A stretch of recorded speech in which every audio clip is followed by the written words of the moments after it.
This YouTube video was presented by Screamscape, your ultimate guide to theme parks. It's the Coaster Crew.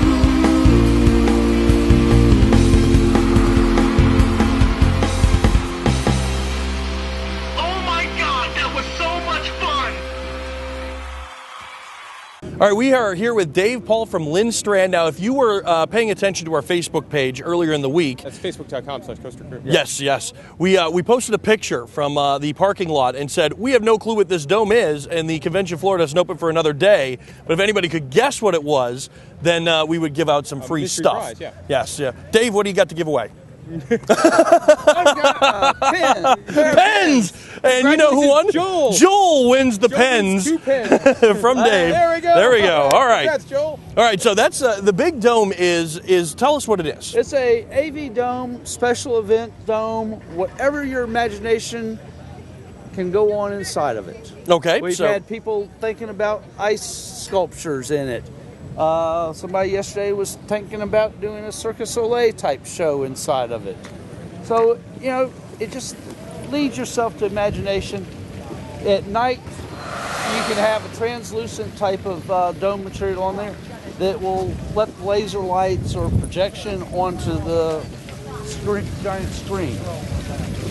So you can have video projecting up onto it. Yes. You could do lasers, which you guys have lasers going now. Yes, we got lasers going on now. And I was told we got to come back tonight because you guys got a big show. Because obviously during the day it's a dome, you can see it's pretty light in there. Yep. But you come back at night and you guys light it the way you want it, and then you throw on those lasers and it looks spectacular. Yeah, huh? Me and you aren't one to miss a laser light show. No. We live in Orlando. Isn't Orlando like the capital of laser light fireworks whole bunch. spectaculars? Absolutely, but none in a giant inflatable dome. And the people talking about being from Orlando, the people that are doing the laser light show are from Orlando. There we go. They do the laser light shows at the Science Center. All right. So now, obviously, the way to get in the dome, it's pressurized to keep it up there. So they can't have both doors open, otherwise it would deflate. I know these things because I used to live in Minnesota and we had a dome. In a dome, yeah. And Yep. But when we leave the dome after the games, they would let all the doors open and deflate as they were doing it, and you would lose hats and stuff because it'd suck right off your head and go flying out, And it's 30 kinda miles. Cool. It feels like you're going into some sort of spaceship because you got to. Going into the airlock. we were filling this thing up at the factory, and we went to 0.04 psi, and all of a sudden all the doors blew open. So That's not going to happen now, is it? I've got people waiting for me, but they will have to wait. Oh, okay. All right, now, just how long does this thing take to inflate? It took Go ahead. Let's go in. approximately 2 hours to inflate the base. The roof, 16 minutes. 16 minutes? How does that work? 16 minutes to inflate the roof. So we're in the space lock right Yes, now. the airlock. The airlock.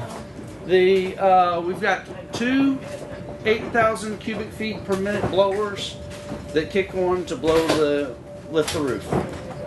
And now we get to go inside. All right. All right, here we go. Wow. There's a lot more room inside here. When you come inside, you don't expect it to be so big, at the base here, but there's a lot of room in here. The fire marshal told me we've got an occupancy of around 400 people. Really?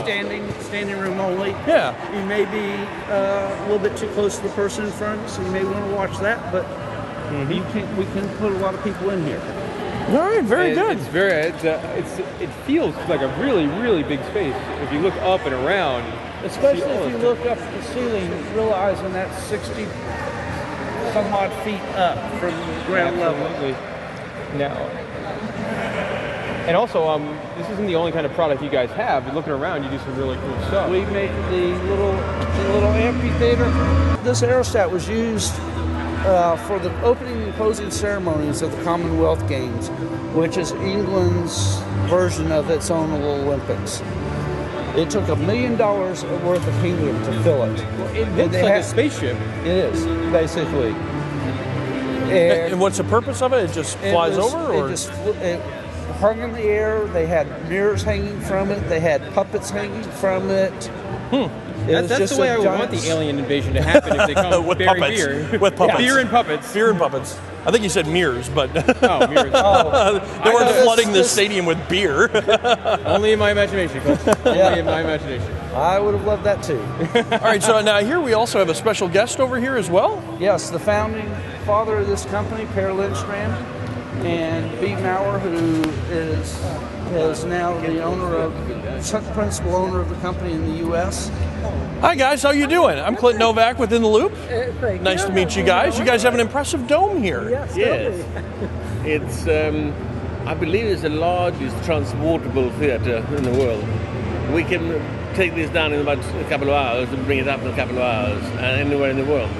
You can have a light show in the piers of Hong Kong or in the shores of Alaska in 24 hours.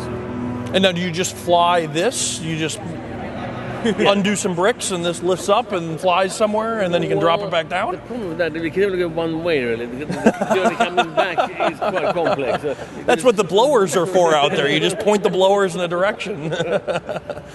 Well, very good stuff. This is very impressive. We're going to come back tonight, and you guys are going to have a display so then we can see, they can see better because, it's so light out. Please do. Thank you. All right. The sky's the limit, remember. We look forward to coming back here. So, Very cool. We'll see you in a little bit. all right, thank you. Okay, thank you very much.